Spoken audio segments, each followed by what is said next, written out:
Bonjour, ça va? Buenas tardes. Me llamo José Javier y mis allegados me dicen JJ. Bienvenidos a todos a este nuevo episodio de Reflexiones Positivas en 10 minutos. Llevamos ya 15 episodios y estamos prácticamente terminando el libro de Daniel. Hoy vamos a empezar con el capítulo número 11, que ya decíamos ayer que el capítulo 10, 11 y 12 es una misma unidad, aunque estén divididos en capítulos diferentes. Y este capítulo era uno de los que cuando estuve leyendo no sabía si continuar o no con él, porque es un poquito complicado en ocasiones, no porque sea difícil de entender, sino por la cantidad de detalles que tiene. Finalmente me decidí a estudiarlo, como estuvimos ayer hablando, y compartirlo con vosotros. Y la verdad es que me ha resultado súper interesante, súper extraordinario. Eso sí, espero que os guste la historia. No voy a leerlo el capítulo entero, me voy a detener en las partes más importantes, en aquellas partes que quizá podemos comentar de una forma más particular, ¿vale? Y si os parece, empezamos ya con él. Ayer recordamos que Daniel tiene una visión extraordinaria donde ve a Jesús, lo ve de una forma extraordinaria a su lado, y como Jesús en varias ocasiones le pone el brazo o le pone la mano encima del hombro y le dice, amado. Es extraordinario. Ahora va a dar muchos más detalles de toda la historia que tiene que ver con el imperio persa y sobre todo el imperio griego y la sucesión de él, porque está muy relacionado con el pueblo de Israel. Dice en el versículo 2, ahora yo te mostraré la verdad, aún habrán 3 reyes en Persia y el cuarto será de grandes riquezas, más que todos ellos. Este, al hacerse fuerte con sus riquezas, levantará a todos contra el reino de Grecia. Persia le está diciendo a Daniel que iba a perdurar durante un tiempo y que el cuarto rey sería un rey fuerte que levantaría una gran muchedumbre contra Grecia. Y es muy interesante porque uno empieza a ver en la historia y se da cuenta que este es Jerjes, que levantó un ejército tremendo. Cuenta el historiador Heródoto que prácticamente fueron 1.700.000 personas las que reclutó para ir a invadir Grecia. Recordáis, o si habéis leído, fue derrotado por los ejércitos griegos y una de las grandes derrotas que sufrió fue a manos de Leónidas, de Esparta, en las Termópilas. Eso lo registra la película con sus licencias 300. No sé si la habéis visto, pero ahí se refleja la lucha entre los espartanos y Jerjes. Sin embargo, dice, luego levantará a todos contra el reino de Grecia, se levantará luego un rey valiente que dominará con gran poder y hará su voluntad. Estamos hablando que era Alejandro Magno, lo hemos visto ya en varias ocasiones, un rey fuerte que dominará, pero cuando se haya levantado, su reino será quebrantado. ¿Recordáis cómo nos decía que se dividía en 4 y repartido hacia los 4 vientos del cielo? Pero no será dado a sus descendientes, ni según el dominio que él dominó, porque su reino quedará deshecho y será para otros aparte de ellos. Así como en las otras veces no sabíamos el por qué, no sabía, bueno, sí que lo sabemos por la historia, pero el texto no lo decía. Aquí sí que nos dice que no continuará su reino con ningún descendiente, sino que será dado a 4 personas allegadas a él. Sabemos que como no tenía descendientes, al final fueron sus 4 generales. Y a partir de aquí se nos va a dar ya un montón de referencias, un montón de biografía sobre las luchas que hay entre el reino del sur y el reino del norte. Ya comentábamos que se había dividido entre sus 4 generales. Uno de ellos fue Ptolomeo, que se quedó con la parte sur. El reino del sur sería Egipto, para que lo podáis situar. Y otro fue el reino del norte, que fue el imperio Seleucida, el de Seleuco, que quedaba con toda Babilonia, todo lo que sería Persia, o sea, todo lo que sería Siria, toda esta zona, ¿vale? Y estuvieron continuamente en conflicto, estuvieron continuamente en guerra. Dice que el rey del sur se hará fuerte, pero uno de sus príncipes será más fuerte que él y se hará poderoso y su dominio será grande. El rey del norte siempre predominó en la mayoría de ocasiones contra el reino del sur, o sea, los seleucidas siempre dominaron sobre los ptolomeos. Dice, al cabo de unos años harán alianza y la hija del rey del sur vendrá al rey del norte para hacer paz. pero ella no podrá retenerla por la fuerza de su brazo, ni el de su brazo permanecerá, porque ella será entregada a la muerte y también los que habían traído, y su hijo. Qué curioso es, uno lee la historia, como hay un momento en que tratan de hacer alianza los del sur con el reino del norte, y el rey Antíoco II se casa con Berenice, hija de uno de los reyes de Egipto, para intentar consolidar un poquito la alianza y que acabaran las guerras.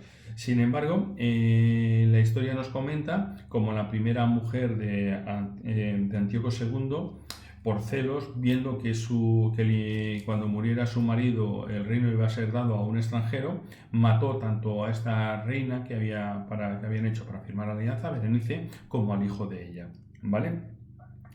Y luego nos sigue diciendo, pero un renuevo de sus raíces se levantará. A partir de ahí, de ese momento, entra ya en un detalle muy grande de todo lo que iba a acontecer con los reyes que iban a seguir. Y yo esto lo voy a saltar porque entiendo que ya es un poquito más farragoso, la lectura un poquito más difícil, y esos detalles al final pues tampoco nos vienen muy a cuenta. Salto hasta lo que sería prácticamente ya el versículo 20, después de hablar de una serie de reyes que se levantan, que caen. En el versículo 20 dice: en su lugar se levantará uno que hará pasar un cobrador de tributos por la gloria del reino, pero en pocos días será muerto, aunque no con ira y con batalla. El hermano de Antíoco Epífanes, que es el que ahora vamos a ver, que ya hemos visto como representante de ese cuerno pequeño en el capítulo número 8, y en el 9 se nos comenta que fue asesinado por el tesorero del reino. Su reinado duró muy poquito tiempo, y después de ser asesinado fue Antíoco Epífanes el que ocupó el reino y fue ya el rey. Y a partir de este momento se va a centrar todo lo que queda del capítulo en este rey, en Antíoco Epífanes. Y nos dice que ocupará su lugar un hombre despreciable, el cual no dará honra. Al cual no darán la honra del reino. Vendrá sin aviso y tomará el reino con halagos. Es interesante cómo se habla ya de este rey, un hombre despreciable. Un hombre despreciable. Dice que después del pacto engañará y subirá y saldrá vencedor con poca gente. Es un rey que va a dar uno de los últimos periodos al imperio seleucida de esplendor. Va a ser muy momentáneo, pero algo de esplendor le va a volver a dar. Dice: despertará sus fuerzas y su ardor con un gran ejército contra el rey del sur. Y el rey del sur se empeñará en guerra con un ejército grande y fuerte, pero no prevalecerá, porque le harán traición. Aún los que coman de sus manjares lo quebrantarán, su ejército será destruido y muchos caerán. Dice: aunque se sienten en la misma mesa, se mentirán entre ellos. Antíoco Epífanes convocó un ejército muy grande para conquistar Egipto. Conquistó prácticamente todo Egipto, menos Alejandría, y colocó como rey en ese momento a Ptolomeo IV, habiendo un pacto entre ellos. Por eso nos dice la Biblia que se sentarán a comer, pero esa alianza durará poco, esa alianza será efímera. En cuanto Antíoco sale de Egipto, los de Alejandría que habían quedado ponen también como corregente a otro rey que era hermano de Ptolomeo IV, y van a intentar reinar los dos juntos. Antíoco Epífanes vuelve otra vez a su territorio, y en esa vuelta pasa por Jerusalén y ya hace un pequeño saqueo del templo llevándose cosas sagradas. Después de estar ya en Babilonia, oye como el Ptolomeo IV ha hecho alianza con su hermano, se enfada muchísimo y decide convocar otro gran ejército para volver a Egipto. Entonces vuelve allá y se nos dice que al tiempo señalado volverá al sur, pero su última venida no será como la primera, porque vendrán contra él naves de Quitim, y él se contristará y retrocederá, y se enojará contra el pacto santo.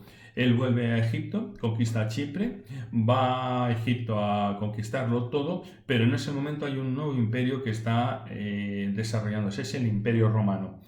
Y se comenta que estando en Egipto, el Cayo Popilio romano se le acerca y le dice que se olvide de conquistar Egipto y le traza un círculo en el suelo y le dice: toma la decisión ahora de lo que vas a hacer, porque si conquistas Egipto, Roma va a atacarte. Antíoco Epífanes no tiene más remedio que dejar de conquistar Egipto y se va con un gran malestar, con mucha rabia, con mucha impotencia, y en esa vuelta pasa de nuevo por Jerusalén y es cuando hace grandes destrozos en Jerusalén, cuando va a saquear el templo, cuando va a empezar a imponer una ley helénica en Jerusalén, cometiendo grandes abominaciones. Dice: se enojará contra el pacto santo y hará su voluntad. Volverá pues y se entenderá con los que abandonen el pacto santo. En Israel en ese momento había una facción de helenizantes, de gente que quería que la cultura helénica predominara en el país, y luego estaban los que seguían fieles a la ley de Dios. Dice que se levantará con sus tropas y profanará el santuario y la fortaleza, quitará el sacrificio continuo y pondrá la abominación desoladora. Ya comentábamos cómo quitó el sacrificio que se realizaba en el templo, puso un altar a Zeus, sacrificó cerdos en el templo y roció con sangre de cerdo lo que era la parte de los sacrificios. Hizo una abominación terrible para los judíos. No se contentó solo con eso. Dice: con lisonjas seducirá a los violadores del pacto, o sea, esta parte helenizante del pueblo de Israel, pero el pueblo que conoce a su Dios se esforzará y actuará. Los sabios del pueblo instruirán a muchos, pero durante algunos días caerán a espada y a fuego, en cautividad y despojo. Cuando ocurre eso, pues la parte helenizante queda contenta, pero aquellos fieles a Dios se horrorizan de ver lo que está ocurriendo y se levantan en armas contra Antíoco Epífanes. Es el episodio de los Macabeos, que es un episodio muy duro, duró poco tiempo, pero fue terrible para el pueblo de Israel. Dice: también algunos de los sabios caerán para ser depurados y limpiados. Dice: hasta el tiempo determinado, porque para esto hay plazo. Como decíamos, Dios limita el mal. Dios limita todo lo que los poderes opositores hacen a Dios. El rey hará su voluntad, se ensorbecerá, se engrandecerá sobre todo Dios, con el Dios que habla, que hace maravillas, y prosperará hasta que sea consumida la ira, porque lo determinado se cumplirá. Este rey hace lo que quiere en contra de Dios en un momento dado, pero Dios lo limita y Dios le dice ya que iba a acabar su reinado. Pero honrará en su lugar al Dios de las fortalezas, un Dios que sus padres no conocieron. Lo honrará con oro y plata, con piedras preciosas y cosas de gran precio. Este rey nos comenta ya el relato cómo iba a engrandecerse contra Dios, iba a pronunciar palabras contra Dios, iba a quitar todo lo que tuviera que ver con la adoración al Dios verdadero. Solo una parte de fieles estarán del lado de Dios y lucharán contra este poder opositor. Y este poder opositor, bien que en este momento dado se nos representa bajo Antíoco Epífanes, este fue un rey pequeño, en realidad, con lo que es la historia de la salvación. Representa este poder, este rey, a otros poderes que se opondrán a Dios. El cuerno pequeño de Daniel 7, recordáis que tiene un periodo mucho más grande. El anticristo, que nos habla Pablo también. Satanás siempre actúa de diferentes maneras contra el pueblo de Dios. Utilizó a Antíoco Epífanes, utilizó durante la Edad Media, como ya comentamos, a esa iglesia medieval que se opuso a toda la verdad, o se opondrá por otros medios durante todo este tiempo y en el tiempo del fin de una forma mucho más terrible. Lo que es importante es que al final Dios vence. Y lo que es precioso es ver con qué detalle Dios le comenta a Daniel todo lo que iba a acontecer. Yo me he quedado asombrado cuando estaba leyendo la Biblia y tenía una enciclopedia en el ordenador al lado y me quedaba asombrado de ver los detalles tan paralelos que había entre uno y otro. Es un capítulo, desde luego, para ver con mucha más profundidad. En este tiempo es difícil pues comentar muchas más cosas.